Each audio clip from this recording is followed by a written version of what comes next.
spirit and life, O Lord, richer than gold, stronger than death. Your words are spirit and life, O Lord, life everlasting. That song reminds us of the power of our words. The power of our words to build up, the power of our words to tear down. The power of our words to bring forth life, the power of our words to bring forth death. Many times we forget that there is a power to every word that we speak. There's a poet, John Hayes, who reflected upon the power of words. It has always been one of my favorite poems. And so as we celebrate Catholic Press Month, and as are we reflecting upon the power of words, I would like to share that poem with you. It simply goes, when violets were springing and sunshine filled the day, and happy birds were singing the praises of the May, a word came to me, blighting the beauty of the scene, and in my heart was winter, although all the trees were green.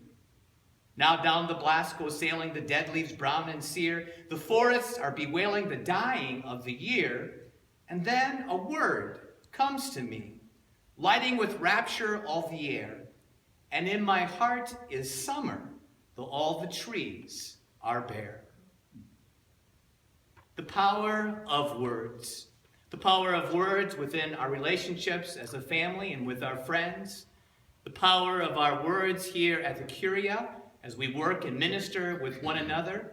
The power of words that are unleashed into our world have the ability to bring forth winter or have the ability to bring forth spring. As we reflect upon the words and the many dimensions of life that we happen to be hearing these days, it would just seem that our worlds are being filled with so many words that seek to destroy. That words that are charged against one another, that challenge people in such a way that it seems to bear the weight of wanting to tear them down and to bring them down. Words that many times are harsh. Words that many times are anything but kind. Words in the end that do not lead us to new life, but often bring us to despair and bring us to darkness.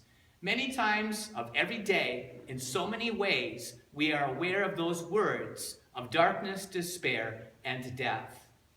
And so we have Catholic Press Month to remind us that we have the beauty of words that are being proclaimed, that seek not to tear down, but to build up. That we have the beauty of words that are being proclaimed, not so much seeking to announce a despair and death, but to bring us to hope and to new life and to new love. And those words are most often captured in our Catholic press, and more specifically here in our diocese in the compass. The compass is the bearer of the good news. The compass bears forth a word of God into our world that is charged with life and with love, with beauty and with truth. Now, it's not by chance here in the Diocese of Green Bay that we are very proud of the efforts of the compass. After all, they are nationally acclaimed and recognized in so many ways for the awards that they have won. Awards that just acknowledge the beauty and the truth and the new life and joy that is proclaimed by the compass and those who work and minister within the compass as well. For all of us who know, when it goes to press, we know of the deadlines that have to be met. We know of the efforts and jobs that are done behind the scenes that most people are never aware of. So often I'm getting all of a sudden just tons of advertising that's going out through the compass, through Amy. We've got the graphics that have to be done so many times being sent over. We've got the proofreaders that are going through things. And often, so often, I run into Sam at so many events taking pictures and photographs out there, and I think to myself, it's Sunday night, or it's Saturday morning, or it's 9 o'clock in the evening on a Wednesday night, or it's 5 o'clock in the morning on a Thursday morning, that it's just incredible behind the scenes, all of the efforts that are done by the staff and the people that work with the compass here in the diocese. You know, I used to be amazed in the parish. You could put on a 3-day weekend, and you knew you spent the whole year planning that weekend and that picnic and that festivity that you would have. And people would come, and they would just kind of assume that you kind of just threw it together in the moment to have a great celebration for 3 days.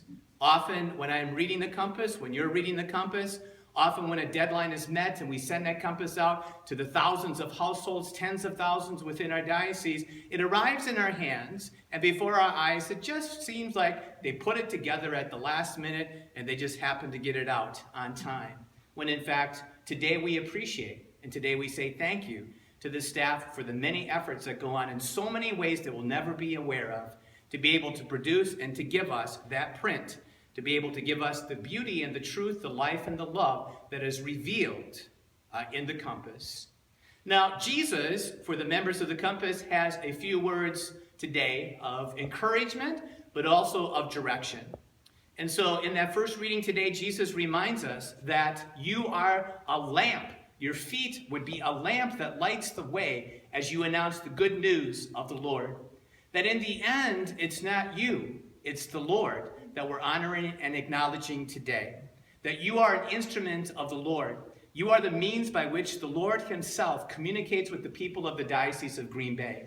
You are the vehicle, you are the instrument, but the fact of the matter is today, in a Catholic Press Month, we're acknowledging the ways that Jesus uses the compass and the press to be able to speak his word.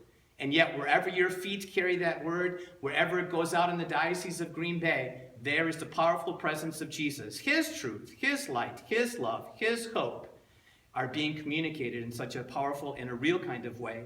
And then Jesus often will talk about the multiplication of words. It's not how big the issue is. It's what the issue says that counts.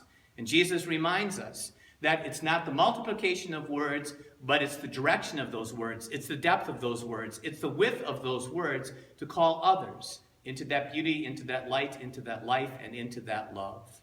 And so on this Catholic Press Day, when we say congratulations to the Compass, when we say congratulations to the Communications Department, we say congratulations to all who are involved in putting forth that word of the Lord through the Compass and through the Catholic Press, wherever the feet of that press may carry it, and wherever its final destination is, in so many hands and homes throughout our diocese, let us also always remember that today, as always, is not about us. Today is the power of the word of the Lord in and through us to those we would seek to serve. The compass proclaims, and today we celebrate, Lord. Your words are spirit and life, O Lord, richer than gold, stronger than death. Your words are spirit and life, O Lord. In the compass and through our staff, remember, life everlasting.